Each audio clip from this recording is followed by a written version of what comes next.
Hello, Lior Arussy. Welcome to the Doing CX Right show. Thank you very much for having me on the show. I am so glad to get to know you because we have more in common than I even imagined from our conversation. And I'm excited to tap into your brain and have the audience hear why I intentionally chose you to be on my show. But before we get started, please share, what do you do for a living? Well, in the last 3 decades, I've been dedicated to promoting customer experience as a form of transformation, as a strategic choice for companies. I built a boutique consulting firm called Strativity in 2003 and grew it to about 150 consultants all over the world. We've been involved with over 400 transformations with organizations, all the way to actually measuring results. And I'm having fun each time when a company discovers that they can actually bring customer experience to life in a way that they did not even imagine that. I've heard it many, many times from CEOs like, I didn't think we're going to get that far. I didn't think our people can do it. So over 400 transformations, wide variety of organizations, B2B, B2C around the world, working on my 9th book right now and working selectively with certain clients. Now, you said that they never imagined. I want to tap into that for a moment. Personally, a question I ask everyone on my show, 120 plus people so far. If you could go back in time to your younger 20-year-old self, based on what you know now that you didn't know then, what would you tell the younger you? What would you have never imagined, but now you would have told you? I would tell my younger self something very, very simple. The world does not work by facts. It works by stories. We live in stories. We don't live in facts. We oftentimes face the facts. We think the facts are going to drive us further. It's not. Build the right story for yourself first and for others if you want to mobilize change. That's what I would tell myself. We live in stories. We don't live in facts. That's a beautiful quote. I love it. Now, let's get deep into the topic, starting with doing CX right. What does, when I say doing customer experience right, mean to you? Because that has a lot of meaning, and I'm curious of your perspective. So I'm going to start with what's not doing it right. Defining customer experience as customer service or defining it as a department is, in my book, a failure. Because you're basically delegating all the customer problems to certain individuals, and the rest of the organization is free and clear to go and continue to actually mess up with customers, make the wrong decisions and everything else. So doing customer experience right is understanding a couple of things.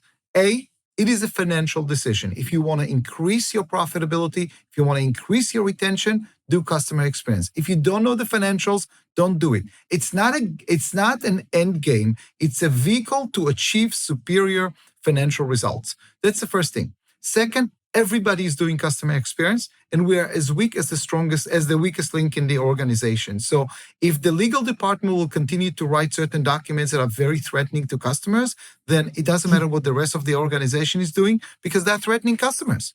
So understand, it's a financial decision. It's a strategy for growth, and it has to be owned by everybody. Absolutely. Culture and mindset, all the above, so important.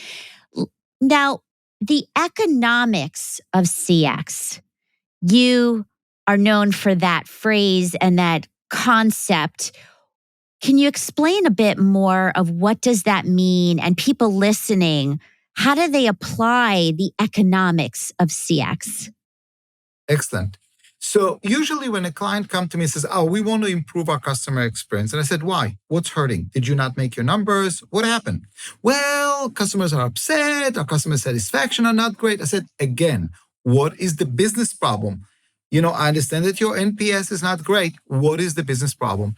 And unfortunately, many organizations are still thinking that they control the world of customers, and they operate based on the famous 4 Ps, if you remember: product, placement, promotion, and price. We believe that the world belongs to customers. They're the one defining the relationship, and therefore our 5 Ps, which are the economics of customer experience, are: do they have a strong preference for your brand? Are they willing to pay a premium price for your brand? It's not a commodity game. Are you getting the bigger portion of budget, the third P? Are they actually promoting you to others, not just willing to promote? And what is the permanence of relationship? How long do you stay? Usually I will work with clients on one or two of these drivers in which their numbers are down. And we said, okay, how do we keep it up? How do we improve your retention? I'll give you a very simple example. I was brought in to speak at an insurance company to the salespeople. And they said to me, look, because your customer experience, you're going to be last. We're going to first put the sales guides. So the head of life insurance comes in and is like, oh, guys, if we only going to do 1, 2, 3, we're going to make another new $100 million this year. And everybody clapped and we're very happy. Next guy's like, if we only going to do these things, we're going to make additional new business of $75 million. Everybody clapped. So it was my turn. I understood this is a numbers game. I said, I got $2.1 billion. So there was silence in the audience because my number was bigger. And I said, according to your actuaries, according to your business plan this year, you're planning to lose 1 million customers. You're factoring that 1 million customers will leave you, not due to death, just due to boredom. So why are you chasing new customers where you can make your numbers by simply retaining your existing customers? What are you doing to do that? Because the 1 million customers are worth for you $2.1 billion in revenue this year. When I wake them up to that financial case, the whole attitude to customer experience changes completely. And the CFO is my biggest advocate because they want the numbers. And that's what I explained to them. Customer experience helps you you made numbers like this, but you left money on the table. This delta is what customer experience can bring you. And whenever I quantify it that way, we got the budget, we got the commitment. Ooh, there's a lot to unpack there. Can you dive into one of those P's? If you had to say that one, they're all important, but give an example for people listening. Let me give you a great example. We got a call one day from a credit card company in the US. They said, look, we are really bad. Everybody is writing about us, how awful we are. Our customers are very unhappy and so on and so forth. And we would like to improve. We don't want to be the discussion of how bad we are. But on the other side, we figured customer experience is so expensive. Can you just make us unbad? We want to get lost in the middle of the shuffle. We don't want to be great. We just want to be in the middle. Okay? I said, okay, interesting concept. I don't think that makes a lot of financial sense, but let's test it. We checked the customer satisfaction results, and then we layered on top of it the customer spend, okay? And we broke them down by 3 categories, by detractors, neutrals, and promoters. And we came back and we said, great news for you guys. No need to do anything. Because if you want to move detractors to neutrals, there is no financial difference in their spend. That doesn't make any difference. They said, okay, what else did you find? I said, here's what I found. If I'm moving 5% of your detractors to become promoters, it's worth for you $30 million of additional spend per month. Now that became a $360 million question. And all of a sudden the spend, which is falling in the portion of budget because you have multiple credit cards. So the whole idea was, how do I move you to become the first card as opposed to the second or the third card? The first card is where you spend most of your money. So this is a usage of portion of budget as an analysis to show that if I move you from a detractor to promoter, only 5%, not everybody, 5%, I can actually generate an additional $30 million of charges per month. That's $360 million additional charges per year. Imagine how many new customers I don't need to acquire and pay for their acquisition just by simply generating these funds. That's a major, major discussion point that changes everything. Yes, I want to add that I had Fred Reicheld on my show, who's the creator of NPS, Sure. co-creator. And we talked a lot about NPS being reviewed as the lives enriched score. And I love that perspective because there is a lot of bashing of NPS. And I think it is a great place to start, not stop in your measurements. But if you think about it in all those realms, something that's important about your promoters that people don't do is activate them. They say they'll tell others, activate them to do that. And then also the passives, the neutrals, they get ignored, but they're going to pick a side. Absolutely. What's your perspective? Absolutely. So we always held the position of customer actions are better than customer perceptions. So if you think they're going to promote, test it. Ask them for the promotion. Create programs that do that. Tesla is very good at that. Tesla is all about get me your friends and I'm going to pay for it. So first, because especially today, the personal connection between people and the promotions is much stronger than your actual brand. The brand is right now residing in all the stories that are being published about you by your customers. Why not mobilize it? Do it respectfully. Don't have them compromise their integrity. But that is for me, if you want to, as a CX professional, to go for something that is neglected in the organization, I would say promotion to others and retention are not being taken care of seriously. Sales, always. Sales will say, oh, I need more people, they'll get money first. You know, if you compete on budget, you lose to the VP of sales that will promise new business. But retention and promotion, I think, are the opportunities for a lot of CX people to demonstrate that they belong in the big boys table because they deliver real numbers and not just perceived numbers. Absolutely. And the big girls table too. Big girls, yes, absolutely. So going back to the economics of CX, Gen AI is a hot topic. Where do you see the synergy in these two topics and the effect on customer mindsets? I believe, Stacy, that we are facing right now an inflection point that most companies do not understand. And I want to walk you a little bit through an historical perspective to understand what Gen AI is doing to us. So you and I, when we graduated school, we said, we're going to do one thing and we're going to do it very well. And then there are going to be other people that are going to do other things for us because they're specialized in that. Our bankers, our insurance companies, our travel agents, and so on and so forth. Today, let's start with the first empowerment that we all got as consumers, the knowledge one. Today, we go to a doctor, we challenge the doctor before the doctor even diagnosed us. We think we know everything because the knowledge empowerment gave us the mindset that we know everything and we have access to all knowledge. Then our banks, insurance companies, travel agencies, it basically outsource to us the services. So we do our own things right now. We are on our bankers, we are on insurance. And that was the next empowerment, the service empowerment that told us, not only do you know everything, you can do everything. Then came the next one, which is the broadcasting empowerment. We can now have our own followers. We have influencers out there. We can do our own things. CNN, New York Times, Wall Street Journal, watch out. We are our own journalists. And we added another layer of empowerment of I can broadcast to everyone.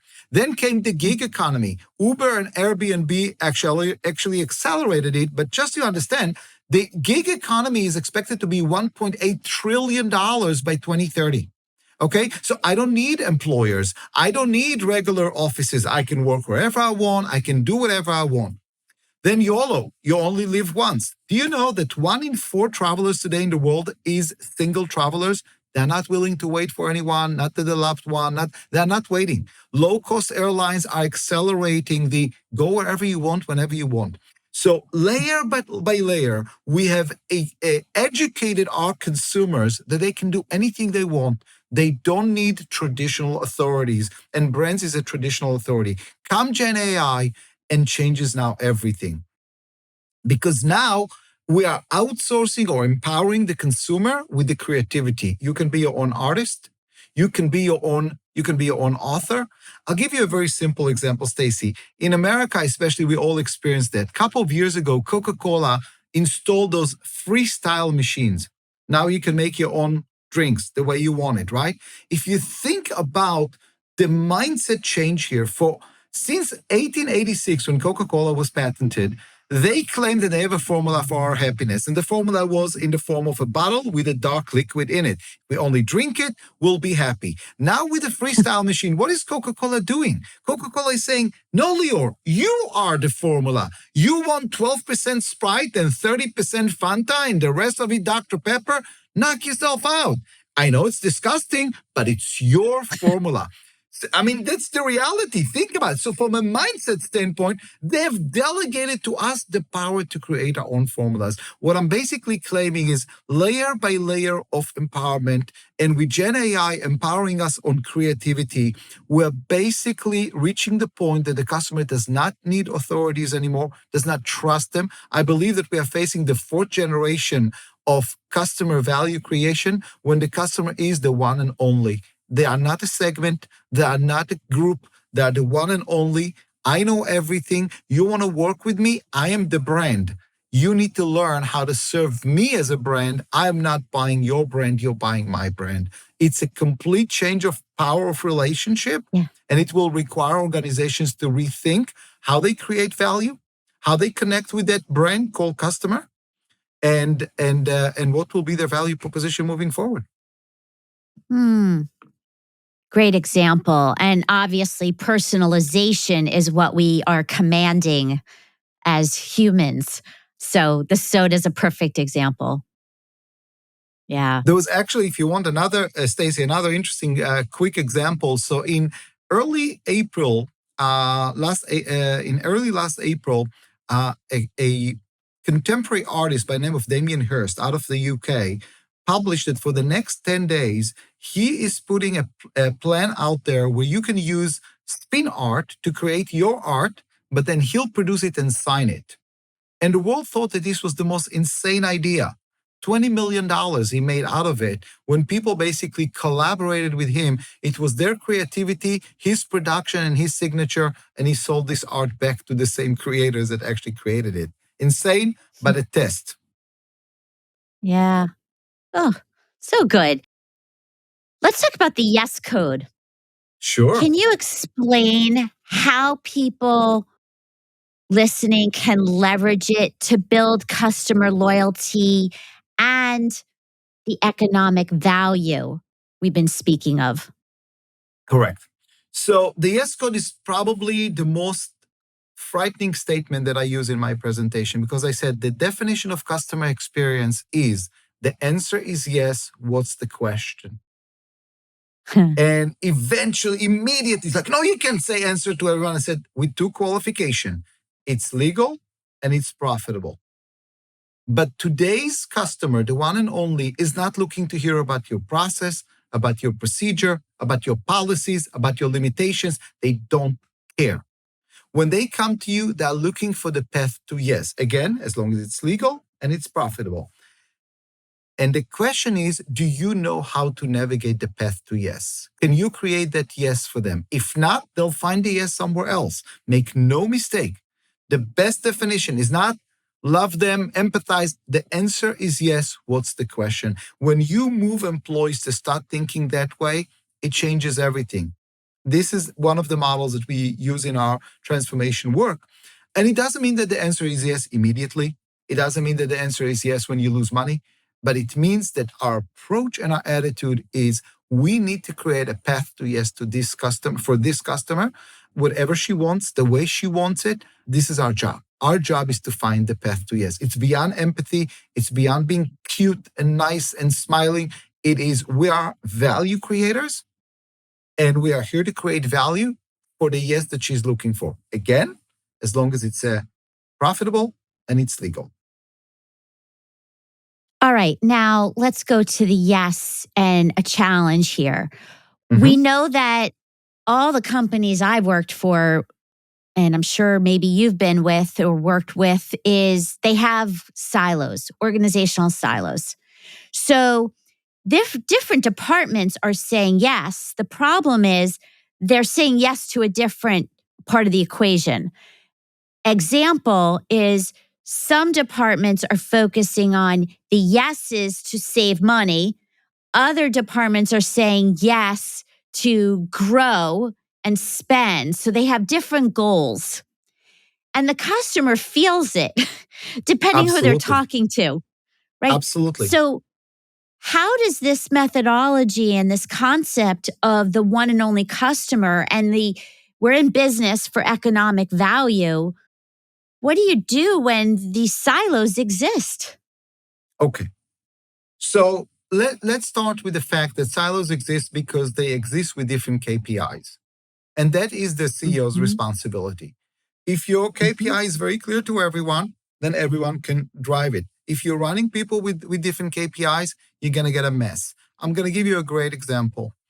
A major food manufacturer did a major acquisition, wanted to do some cost savings, created a cost savings company, a group, and the group was authorized to go and cut costs wherever they see.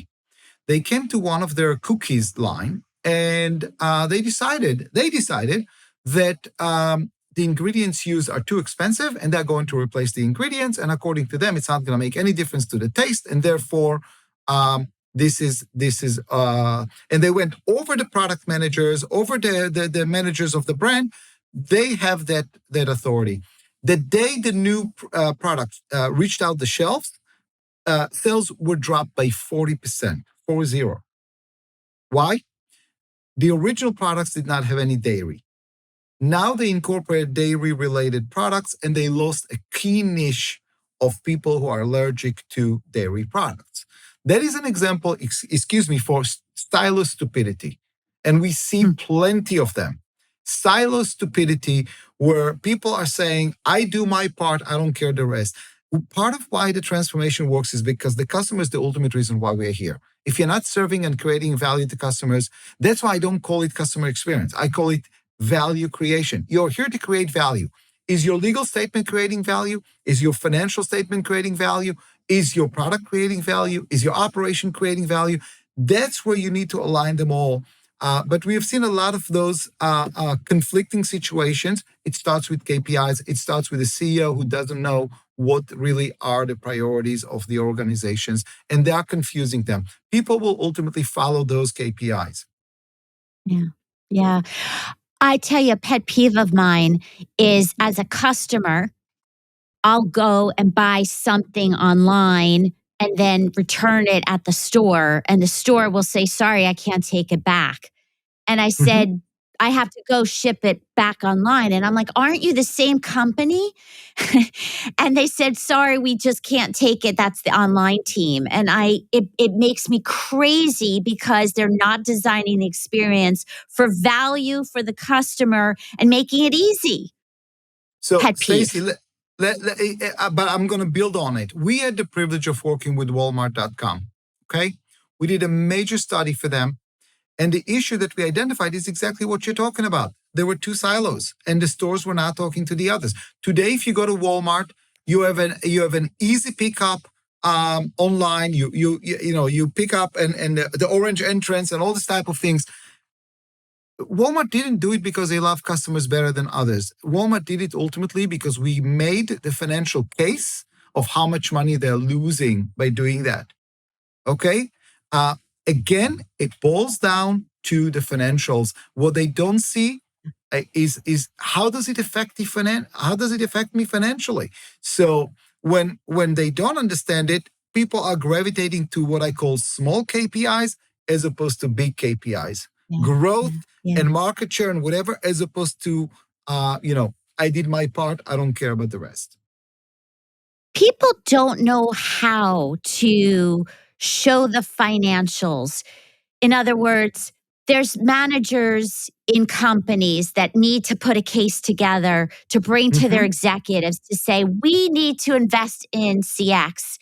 What do you suggest to them? How do they actually go about showing the value? Okay. So first, I'm smiling because there is a one step before the I don't know the numbers.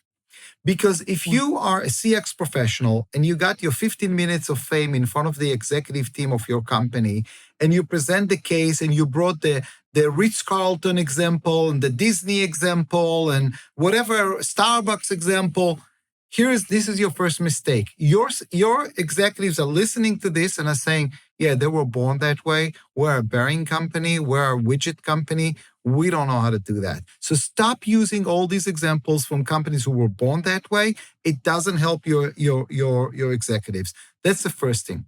Second, you're going to use some very big brush stroke statements like, happy employees, happy customers, and all this type of things, and everybody's going to nod, and then you're going to leave this meeting and you feel like, oh, that was a good meeting. And then you sit down with your boss and what did you think? Oh, no, they really loved your presentation, a lot of good stats and whatever. What about the budget? Oh, no budget. You're supposed to do it without a budget. That happens so many times. And you know why? Because you didn't speak about a business problem and you didn't hit the critical path of what they're looking to do. Okay? So that's the first thing. Don't get fooled by this and don't bring up all these examples of companies who were born that way.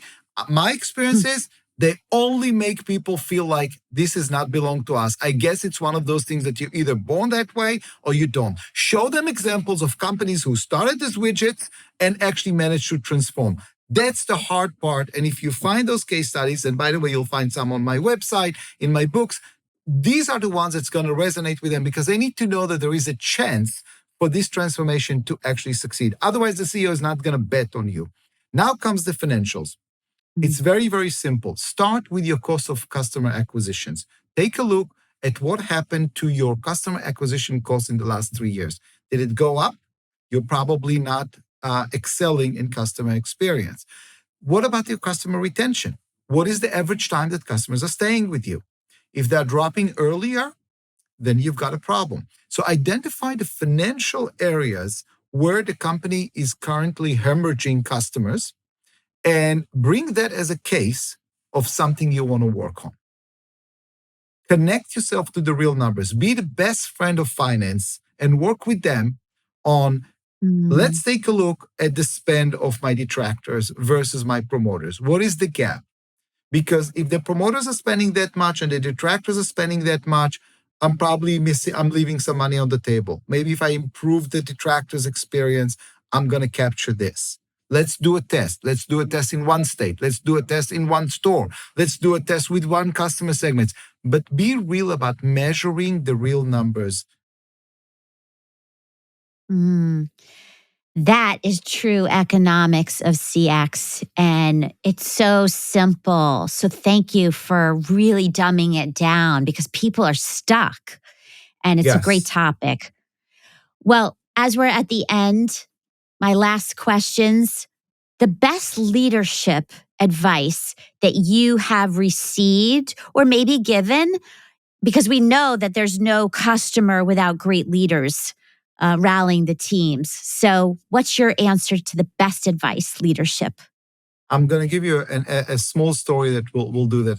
I was behind the scenes getting ready to go on stage, major car manufacturer. And the CEO said to me, "Oh, you're gonna kill it. They love you. I can never get their attention. They never pay attention to me and listen to me, and so on and so forth. I want to sign up with you for you to coach me of how to speak to the team and to the dealers." And I said, "I'm gonna coach you right now. We're gonna try it. If you're courageous, let's do it right now." And I said to him, "Why do you love this company? When did you see the first car and why do you love this company?" He started telling me that. And you could see that he was very emotional about it. I said, "Now drop your numbers, drop your slides. I want you to go on stage and I want you to tell them the story you just told me." It's like, "Why would they care?" I said, "Because at the essence of customer experience, it's humans creating values for humans. If you want people to go above and beyond for you, they want to see that they're speaking to a human being. You need to be a little bit vulnerable in order to activate their heart. You're trying to activate their brain. You're trying to be facts. I'm trying to be stories. So go on stage, tell them the same story, the same way you just told me, and see what's going to happen." And he came back and he was blown away. So my point to leaders is tell the story, be vulnerable a little bit, but connect with them emotionally, because at the end of the day, caring, experience, creativity, leadership, thinking outside of the box, these are personal choices of your employees. Susan from accounting will decide if she wants to do it or not you. You need to activate it by creating an ecosystem that will invite her to do it. Yes. And last statement, one statement, what's the key takeaway you want people to remember about the economics of CX?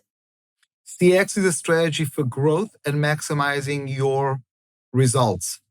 Don't think about CX as something you need to do in parallel. CX is your strategy of growth. It's your strategy for profitability. Awesome. Thank you so much for being Thank here you. and sharing your My pleasure. wisdom. Loved Thank every you. minute with you. Thanks.